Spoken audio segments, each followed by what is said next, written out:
ओम शांति। 27/6/26 की मुरली है।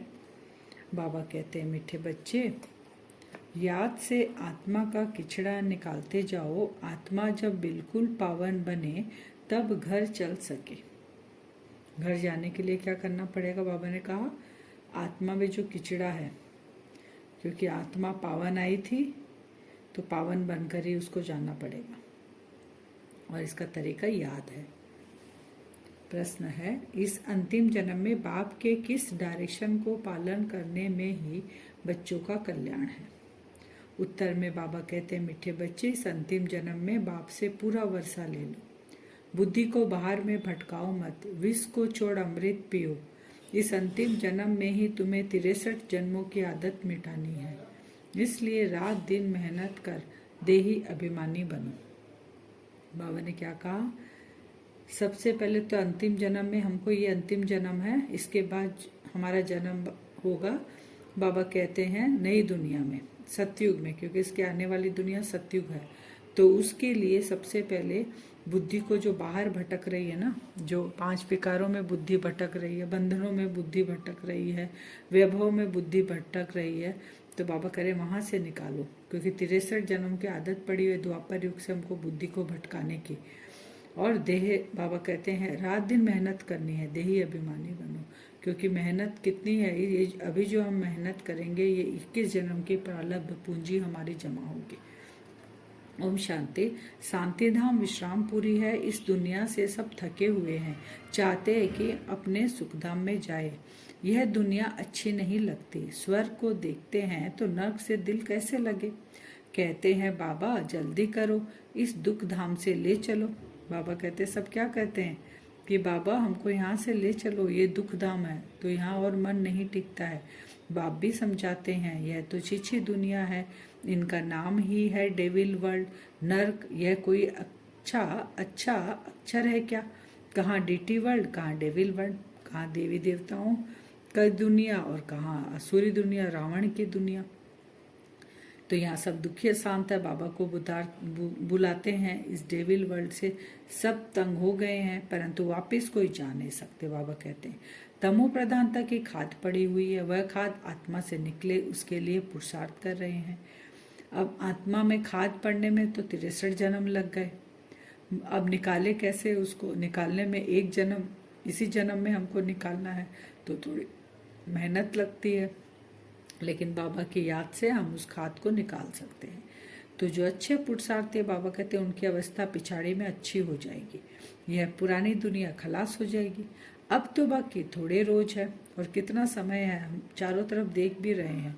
जो अज्ञान में है वो भी अब बोलने लग गए कि और सृष्टि थमने वाली नहीं है। उनको तो पता नहीं ना, वो सोचते हैं पूरा प्रलय हो जाएगा, लेकिन बाबा तो वैसा हमें बताते नहीं है कि पूरा होगा। तो जब तक बाप आकर वापस न ले जाए तब तक कोई वापस जा नहीं सकता, क्योंकि रास्ता ही नहीं पता, किसी हमारा घर कहाँ है, एड्रेस ही नहीं पता, रास्ता कहाँ है, तो हम जाएंगे कैसे? तो बाबा हमें वही क्लियर करके बता रहे हैं कि कैसे जाओगे तुम, जब बाबा आके हमको बताएंगे तभी हम जा पाएंगे। तो तुम बच्चों के दिल में है कि बाबा हमें दुखों से छुड़ाने आए हैं। जो अच्छे निश्चय बुद्धि है वो बाप की याद को कभी नहीं भूलते। उनको कहा ही जाता है सर्व का दुख हरता। बच्चे ही पहचानते हैं, अगर सब पहचान ले तो फिर इतने सब मनुष्य कहाँ आकर बैठे?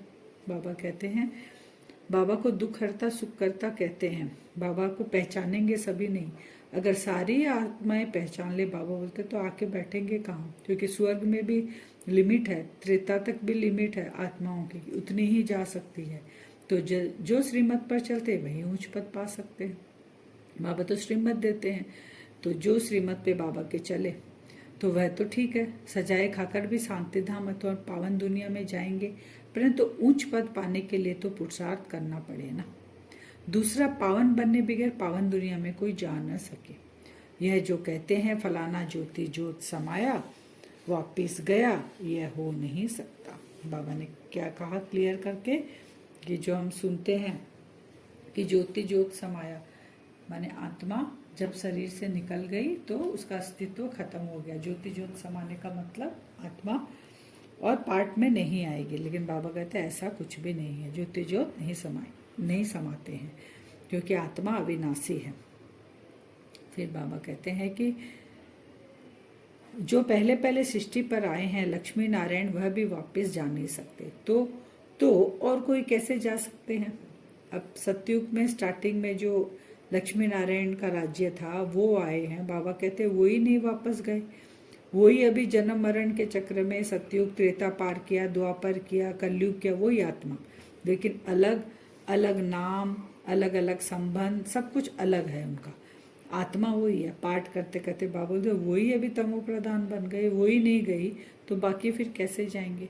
सब पुकारते ही हैं बाप को, बाप आएंगे तभी सब जाएंगे, क्योंकि वो गॉड फादर है, लिबरेटर है। तो गॉड फादर दुख हरता सुख करता, कृष्ण आदि को तो किसी को पुकारते नहीं है, कृष्ण को थोड़ी पुकारते हैं। क्रिश्चियन और मुसलमान सब किसको पुकारते हैं? आत्मा गॉड फादर को पुकारती है। तो वो गॉड फादर कौन है? शिव बाबा। आत्मा बुलाती है अपने फादर को, क्योंकि पिता है वो। फादर कहते तब है जब समझते हम आत्मा है। आत्मा भी कोई चीज है ना, आत्मा कोई बड़ी चीज नहीं है, वह तो एक स्टार है और अति सूक्ष्म है। जैसे बाबा है वैसे ही आत्मा का स्वरूप है। अब तुम बाप की महिमा करते हो, वह सतचित है, ज्ञान का सागर है, आनंद का सागर है। तुम्हारी आत्मा भी उनके समान बनती है। बाबा कहते हैं आत्मा कौन है? आत्मा एक छोटा सा स्टार है। बाबा भी क्या है? जैसा आत्मा वैसा ही स्वरूप बाबा का भी है, लेकिन बाबा सतचित आनंद स्वरूप है, ज्ञान का सागर है, बाबा सागर है। हमें अब कैसे बनना? अपने बाप के समान बनना है। तुम्हारी बुद्धि में अब सारे सृष्टि के आदि मध्य अंत का ज्ञान आ गया, और कोई मनुष्य मात्र में यह ज्ञान नहीं है। सारा भारत, सारी विलायत ढूंढ लो, कोई को भी पता नहीं। आत्मा 84 जन्म का पाठ बजाती है, कोई नहीं बता सकते। वो चाहे कितनी भी ऑथोरिटी वाली आत्मा अपने आप को बोले, लेकिन 84 जन्म है ये नहीं बताती। 84 लाख तो बाबा कहते इम्पॉसिबल है। 84 लाख जन्मों का तो कोई वर्णन ही नहीं कर सके। बाप कहते हैं तुम अपने जन्मों को नहीं जानते हो, हम सुनाते हैं। वह सब सुनते हुए भी पत्थर बुद्धि समझते नहीं। 84 लाख जन्म हो तो कोई सुना ही कैसे सकते हैं? बाबा आकर हमारे जन्मों की कहानी सब बताते हैं। बाबा कहते हैं जो 84 जन्म लिए हैं, तुम ब्राह्मण हो, 84 जन्म लिए हो। ब्राह्मणों ने फिर 84 जन्म लेकर, बाबा कहते हैं जैसे विष्णु ने भी 84 जन्म लिया है, तो ब्रह्मा सो विष्णु, विष्णु सो ब्रह्मा, सेम ही आत्मा जो है 84 जन्मों का, पहला जन्म विष्णु का, लास्ट जन्म ब्रह्मा का। तो ऐसे तुम आत्मा भी साथ में जन्म मरण के चक्र में 84 जन्म में आई हो। बाप कहते हैं यह तुम्हारा उत्तम शरीर है, इससे तुम स्वर्ग का वर्षा पा सकते हो। कौन सा उत्तम शरीर है? ब्राह्मण। अभी हम ब्राह्मण बने हैं ना, तो इस शरीर में जो आत्मा है, हम ब्राह्मण बने हैं, तो अब हम उत्तम शरीर में बैठे हैं और आगे जाके हम अपना, बाबा कहते हैं, प्रारब्ध ले सकते हैं। तुम जानते हो सतयुग में हर चीज सत्व प्रदान होती है। बाबा कहते हैं इतने पक्षी जानवर आदि है, यह सब इतने वहाँ नहीं होंगे। बड़े आदमियों के पास अच्छी सफाई रहती है, उन्हों के रहने का स्थान, फर्नीचर आदि बहुत अच्छा होता है। तुम भी इतने ऊंच देवताएं बनते हो। बाबा बता रहे हैं जो बड़े आदमी होते हैं वही कितनी सफाई रखते हैं।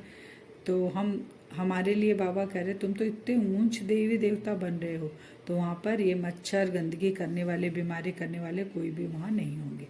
सतयुग में देवता बनते हैं तो इतने थोड़े ही होते हैं। झाड़ पहले छोटा होता है, फिर वृद्धि को पाता है। पहले पहले आत्माएं आती है, बाबा कहते हैं झाड़ छोटा होता है, तो सतयुग में थोड़ी सी आत्माएं आती है, फिर धीरे धीरे झाड़ बढ़कर 84 जन्म होते होते कलयुग तक बहुत सारी, आज 800 850 करोड़ आत्माएं हो गई है। तो बाबा कहते हैं मीठी नदियों के ऊपर रहते होंगे हम। सतयुग में मीठी नदियाँ रहती है, यहाँ नदियाँ से बहुत कैनल्स निकालते हैं, वहाँ कैनल्स आदि थोड़े ही होते हैं, मुट्ठी जितने तो मनुष्य होते हैं। इतने के लिए गंगा जमुना तो है ही, उन नदियों के ही आसपास रहते हैं। 5 तत्व भी देवताओं के गुलाम बन जाते हैं। कभी भी बेकायदे बरसात नहीं पड़ती, कभी नदी उछल नहीं खाती। बाबा कहते हैं वहाँ सतयुग में तो थोड़े से मुट्ठी भर मनुष्य रहेंगे, थोड़े से, तो वहाँ तो नदियाँ मीठी नदियाँ रहेगी। डायरेक्ट कोई कैनल्स, कोई माने मनुष्य जाके कुछ बनाए, ऐसा प्रकृति को हलचल में लाए, ऐसा कुछ भी साधन वहाँ नहीं रहेगा। बाबा कहते हैं 5 तत्व भी तुम्हारे गुलाम बन जाएंगे। यहाँ तो कभी बाढ़ आती, कभी आंधी आती, वहाँ कोई नहीं उछल खाएगा। तुम जानते हो हम कल पहले माफिक बाबा कहते हैं ये पाठ बजा रहे हैं, रुद्र ज्ञान यज्ञ में अनेक प्रकार के असुरों के विघ्न पड़ेंगे। फिर मनुष्य समझते हैं असुर लोग ऊपर से गंध गोबर आदि डालते हैं। बाबा कहते हैं असुर कौन है, ये असुर के विघ्न पड़ेंगे। बाबा कहते हैं यज्ञ चल रहा है ना हमारा, ये इस यज्ञ में जो आसुरी गुण वाले मनुष्य हैं वो आकर विघ्न डालते हैं, लेकिन ऊपर से कोई स्थूल चीजें नहीं डालते, गंध गोबर आदि। परंतु नहीं, तुम देखते हो कितने विघ्न पड़ते हैं। अब कैसा विघ्न, जैसे अबलाओं पर अत्याचार होते हैं तब तो पाप का घड़ा भरेगा। अब जो अत्याचार कर रहा है वो तो और पापों के दलदल में फंस रहा है जिसके ऊपर अत्याचार कर रहा है, क्योंकि उसको पता नहीं। तो बाप कहते हैं थोड़ा सहन करना पड़ेगा। जो अबलाएं हैं, बाबा कहते हैं मारते हैं तो मार खाओ, सहन करो। तुम अपने बाप और वर्षे को याद करते रहो। कोई मारे तुम्हें, कोई ग्लानि करे तुम्हारे पास बहुत कम समय है। बाबा कहते हैं भर लो अपने आप को, क्योंकि तुमने बाप को पहचान लिया है और सारी आत्माएं वहां आएगी भी नहीं, ये भी बाबा कह रहे हैं। तो मार खाने समय भी बुद्धि में याद करो शिव बाबा, तुमको तो बुद्धि में ज्ञान है। किसको फांसी पर चढ़ाते हैं तो पादरी लोग कहते हैं गॉड फादर को याद करो, ऐसे नहीं कहेंगे क्राइस्ट को याद करो। इशारा गॉड के लिए करते हैं, ऊपर की तरफ इशारा करते हैं उन लोग भी। वह इतना लवली है, सब उनको पुकारते हैं, आत्मा ही पुकारती है। अब देही अभिमानी बनने में ही मेहनत है। 63 जन्म तुम देह अभिमान में रहे हो, अभी इस एक जन्म में वह आधा कल्प की आदत मिटानी है। मेहनत तो है, लेकिन बाबा साथ है सर्वशक्तिमान, बाप समान बनना है तो मेहनत क्या है फिर। तुम जानते हो देही अभिमानी बनने से हम स्वर्ग के मालिक बन जाएंगे। देही अभिमानी बनेंगे तभी बनेंगे, कितनी ऊंची प्राप्ति है। तो रात दिन इस कोशिश में रहना पड़े। बाबा एग्जाम्पल दे रहे हैं, मनुष्य धंधे आदि के लिए भी मेहनत करते हैं। आमदनी में मनुष्य को कभी झुटका या उबासी नहीं आएगी, क्योंकि आमदनी है, पैसे की खुशी रहती है, थकने की बात ही नहीं रहती। बाबा भी अनुभवी है ना। तो रात को ब्रह्मा बाबा कैसे व्यापार करते थे वो बाबा बता रहे हैं कि जो व्यापारी होता है, काम धंधे वाला होता है, वो झुटका उबासी नहीं आएगा अगर उसकी कमाई हुई। अगर 24 घंटा दुकान खोलकर बैठना और कमाई हो रही है तो भी वो नहीं थकेगा। तो तुमको तो कितनी कमाई हो रही है, अभी 21 जन्म की प्रारब्ध तुम जमा कर रहे हो, तो बाबा कहते तुमको कितना लग जाना चाहिए। तो ब्रह्मा बाबा रात को स्टीमर्स आते थे तो आकर माल खरीद करते थे। जब तक ग्राहक की जेब खाली न करे तब उनको छोड़े नहीं। बाबा ने रथ भी पूरा अनुभवी लिया, व्यापार करते थे ना बाबा, तो इसने सब अनुभव किया। गावड़े का छोरा भी था, 10 आने मण अनाज बेचता था ब्रह्मा बाबा। अभी तो देखो विश्व का मालिक बनते हैं। एकदम गावड़े का था, माने गांव में रहते थे। और बाबा कहते हैं कि गावड़े का छोरा इनको ब्रह्मा बाबा को फिर चढ़ गया तो एकदम जवाहरात के धंधे में लग गया। मैं गावड़े का छोरा में ज़्यादा पैसे भी नहीं थे उस समय। तो अब बाबा के पास क्या हुआ, जवाहरातों का धंधा कर लिया मेहनत करके बाबा ने।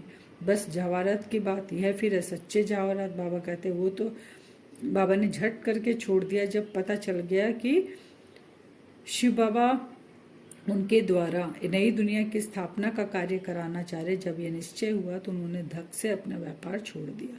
तो बाबा कह रहे ये जवाहरात की बात क्या है, ये तो नकली है सब, ये तो यही मिट्टी में सब दलदल में सब दबे रह जाएंगे, किणकी दबी रही धूल में वो हो जाएगा। तो बाबा कहते हैं वो सच्चे जवाहरात का काम करने लग गए। अभी हम क्या कर रहे हैं, सच्चे जवाहरात का काम कर रहे हैं, बाबा से ज्ञान रतन ले रहे हैं हम। यही तो हमको हमारे साथ जाएंगे, बाकी तो सब यहीं रह जाएगा। यह होता है रॉयल व्यापार। बाबा बहुत अनुभवी है। बाबा वाइस राय आदि के घर में ऐसे जाते थे जैसे अपना घर है। बड़े बड़े जो वाइस राय होते थे, ऊंचे ऊंचे पद पे थे, उनके घर में बाबा जाते थे। इनको फिर कहा जाता था विनाशी ज्ञान रत्न। जितना यह बुद्धि में धारण करेंगे इससे तुम पदमपति बनेंगे। ये जो ज्ञान रत्न जवाहरात, ये जो असली जवाहरात है, इनका जब हम दान करेंगे तो पदमपति बने। शिव बाबा को कहा जाता है सौदागर रत्नागर। उनकी महिमा भी गाते हैं, फिर कह देते सर्वव्यापी। बाबा का महिमा किया एक तरफ, और एक तरफ बाबा को महिमा से नीचे ले आए पूरा ग्लानि करके, क्या कि सर्वव्यापी है। कैसी हालत हो गई है भक्ति मार्ग की। भक्ति जब अव्यभिचारी रहती है तब बाबा कहते हैं भक्ति सही है, सतो प्रधान भक्ति रहती है। बाद में भक्ति भी तमो प्रधान बन जाती है क्योंकि व्यभिचारी हो जाती है। वरदान है साकार बाप समान अपने हर कर्म को यादगार बनाने वाले आधार मूर्त और उद्धार मूर्त भव। जैसे साकार बाप ने अपना हर कर्म यादगार बनाया, ऐसे आप सभी का हर कर्म यादगार तब बनेगा जब स्वयं को आधार मूर्त और उद्धार मूर्त समझकर चलेंगे। जो अपने को विश्व परिवर्तन के आधार मूर्त समझते हैं, उनका हर कर्म ऊंचा होता है और वृत्ति दृष्टि में जब सर्व के कल्याण की भावना रहती है तो हर कर्म श्रेष्ठ हो जाता है। ऐसे श्रेष्ठ कर्म की यादगार बनते। हमें भी बाबा साकार बाप समान आधार मूर्त और उद्धार मूर्त बनना है। स्लोगन: सत्यता की शक्ति को धारण करने के लिए सहनशील बनो। सत्यता की शक्ति को धारण करने के लिए सहनशील बनो। अव्यक्त सारे हैं। सदाहर्षित रहने के लिए अपने नेचर को सरल बनाओ, सहनशील बनाओ। इस सहजयोगी जीवन में अगर मुश्किलातों का अनुभव होता है तो सहज राज्य कैसे करेंगे? यहाँ के संस्कार ही वहाँ ले जाएंगे। देखो, आपके यादगार जो देवताओं के चित्र बनाते हैं उनकी सूरत में सरलता जरूर दिखाते हैं।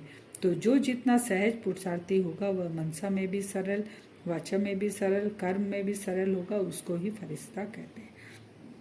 सरलता जो अभी हम गुण धारण कर रहे हैं वही हमारे जड़ चित्रों में दिखाई देता है। तो बाबा कहते हैं अभी अगर मुश्किलात है तो फिर तुम्हारे जड़ चित्र भी वैसे नहीं बनेंगे। तो हमें मनसा वाचा कर्मणा तीनों में सरल होना है, फरिश्ता बनना है। अब हम वरदान से योग करेंगे।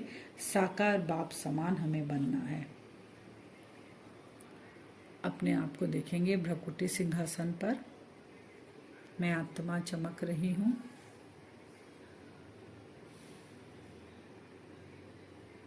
पहुंच जाएं मधुबन बाबा की कुटिया में। कुटिया में बाप दादा दोनों बैठे हैं। अपने आप को विजुअलाइज करें बाबा के सामने। जैसे ही बाबा मुझे देखते हैं, बाबा का चेहरा देखें, बहुत खुश हो रहे हैं बाबा मुझे देखकर। हम बाबा को बोलते हैं, बाबा मुझ आत्मा में जो भी त्रुटियां हैं, आपने जैसा पुरुषार्थ किया है बाबा, मुझे भी उस अनुसार ही पुरुषार्थ करना है। आप मुझ आत्मा में वो शक्ति भरें। बाबा मुझे बहुत प्यार से मुस्कुराते हुए देख रहे हैं। बाबा ने कहा, बच्चे अपने दोनों हाथ आगे बढ़ाओ। देखें, मैं फरिश्ता दोनों हाथ आगे बढ़ा रहा हूँ। बाबा ने मेरा दोनों हाथ पकड़ लिया और पावरफुल दृष्टि दे रहे हैं। बाबा ने जैसा पुरुषार्थ किया, भ्रकुटी सिंहासन में शिव बाबा बैठे हैं, बाप दादा दोनों दृष्टि दे रहे हैं। अपने आप को भरपूर होता हुआ विजुअलाइज करें। मैं आत्मा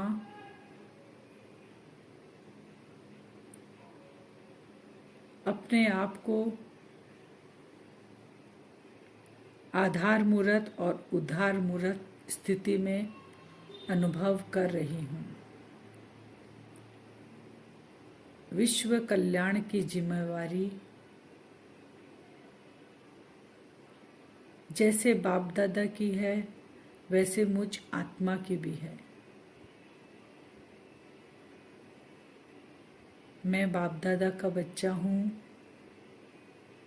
उनका जो कार्य वही कार्य मेरा है, इसको पक्का करें। बाबा से हम भरपूर हो रहे हैं, वो भी विजुअलाइज करते रहें। मुझ आत्मा से हर समय सभी के प्रति शुभ भावना और शुभ कामना की वाइब्रेशन निकलती रहे। बाबा से कुटिया में बैठकर हम भरपूर हो रहे हैं। बाप दादा समान धीरे धीरे भरपूरता का अनुभव कर रहे हैं। अपनी जिम्मेवारी को समझ रहे हैं। मैं विश्व कल्याणकारी आत्मा हूँ। देखें, कुटिया से निकलकर बाबा के साथ साथ बाबा के कमरे में चलते हैं। बाबा हाथ पकड़कर कमरे में लेकर जाते हैं। देखें बाबा सामने बैठे हैं। मुझ आत्मा को फिर से बाबा भरपूर कर रहे हैं।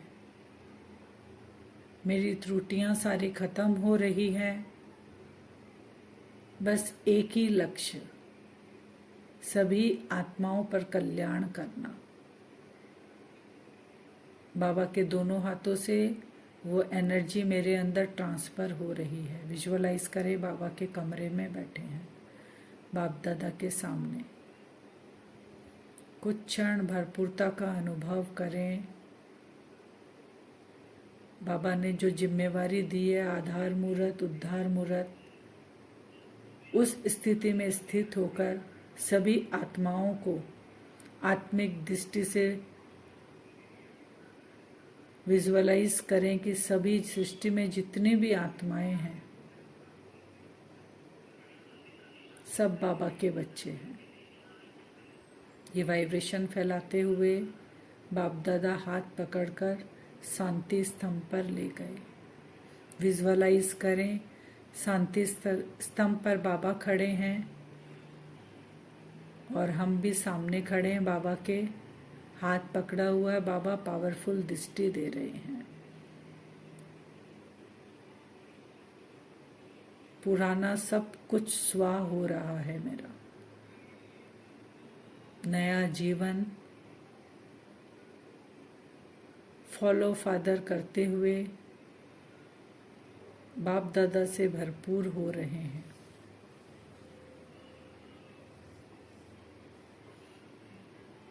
वृत्ति दृष्टि एकदम ऊंची स्थिति में है।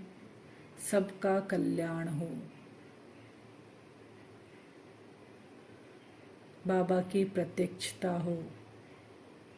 बाबा से पावरफुल किरणें मुझ आत्मा के अंदर भरपूर हो रही है। फिर बाबा ने हाथ पकड़कर हिस्ट्री हॉल में ले गए। बाबा संदली पे बैठ गए। देखें सामने छोटी सी संदली और है, वहाँ बाप दादा ने इशारा किया। मैं फरिश्ता भी वहाँ बैठ गया। बाबा का हाथ पकड़े हुए हैं कंटिन्यू। बाबा से पावरफुल दृष्टि ले रहे हैं। बाबा ने कहा, बच्चे आपने मुझसे पूरा वर्षा ले लिया। आप ही फॉलो फादर करने वाली श्रेष्ठ आत्मा हो, विश्व कल्याणकारी आत्मा हो। बाबा वरदान दे रहे हैं। आपके हर कर्म बहुत श्रेष्ठ और पावरफुल होते जा रहे हैं। आप विश्व की आधार मूर्त, उद्धार मूर्त आत्मा हो। बाबा ने वरदान दिया। एकदम हल्कापन भरपूर आत्मा, जिम्मेवारी का ताज पहन लिया मुझ आत्मा ने। फॉलो फादर का पाठ पक्का हुआ। अब वापस वहाँ से उठकर विजुअलाइज करें आत्मा सूक्ष्म शरीर के साथ साकार शरीर में प्रवेश करती है। चारों तरफ वही वाइब्रेशन, संबंध में आने वाली आत्माओं को अनुभव होने लग गया।